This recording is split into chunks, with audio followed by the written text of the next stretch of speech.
Welcome back to what finally might be the last chapter in this saga.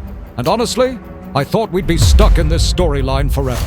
Last time we spoke, the dronelands were on fire. Goonswarm was kicking down every door they could find, and everyone in New Eden was placing bets on how long the chaos would last. So we gave it a week to see what survived, what burned, and what was still twitching in the rubble.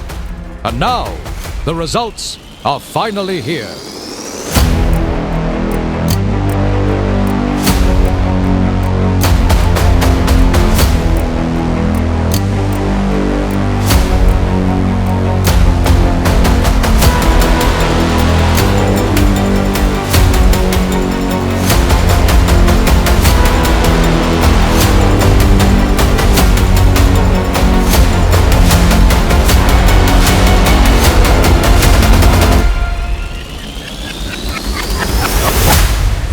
We ended the last episode on the last stand against Goonswarm.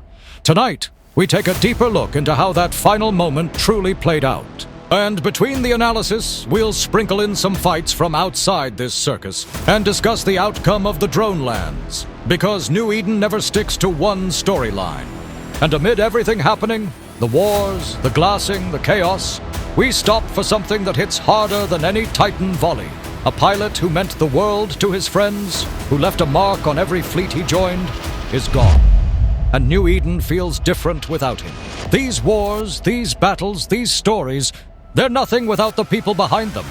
And losing one of our own always reminds us just how fragile this universe can be. So buckle up and take a moment as we honor him. This is Warlock Industries, providing cinematic battles and mildly accurate reporting, straight from the front lines.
The final stand, as some dared to call it, unfolded when one bold alliance stepped forward, calling upon all of New Eden to rise up and stop the marching forces of the Imperium.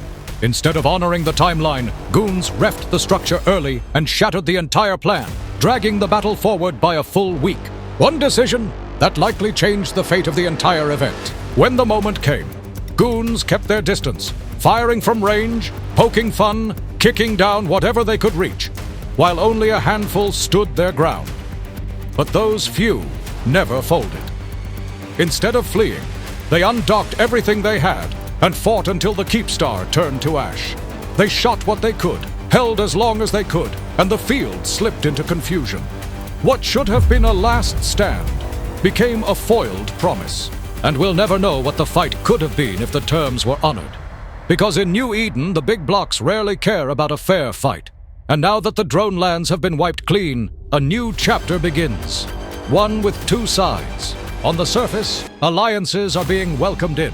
New growth, new beginnings. Free ports open to everyone moving in. Protection against the larger blocks. But beneath that surface, this is a farm. A region of cattle herded into place, ready to be harvested when the empires get bored. They'll grow, they'll rebuild, they'll thrive. And then they will be farmed for content, like a gladiator arena built for the entertainment of the Empire. But even if the Empires see this region as their future hunting ground, there's still something undeniably important happening here. For the first time in years, smaller alliances have open space, free ports, and a chance at real growth without paying rent to a failing empire. It's imperfect, it's flawed, but it's also the closest thing to a reset this cluster has seen in a decade. A painful ending that might still become a healthy beginning.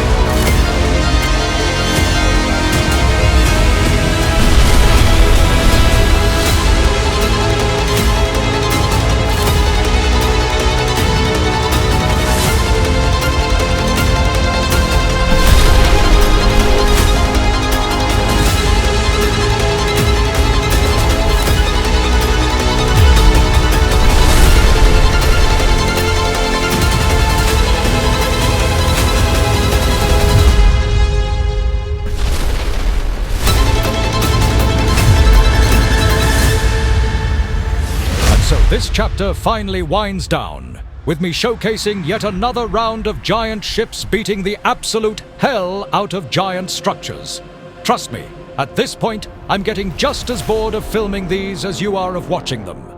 If I see one more Keepstar explode in slow motion, I'm gonna lose my damn mind. But this isn't where our story ends, because earlier in the montage, we watched a Bane get thrown into the fire, sacrificed by assault frigates for our alliance, followed by a skirmish so messy it left those same pilots questioning the motives of the very people they fought. Yet, all of that fades for what comes next, because we end this episode with the memory of Frank, a pilot loved across alliances, a fleet commander who people trusted, a tournament competitor who put everything on the line.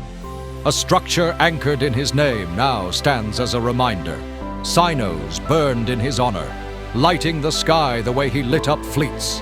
A reminder that even in all the chaos, destruction, and politics, the heart of New Eden has always been its people.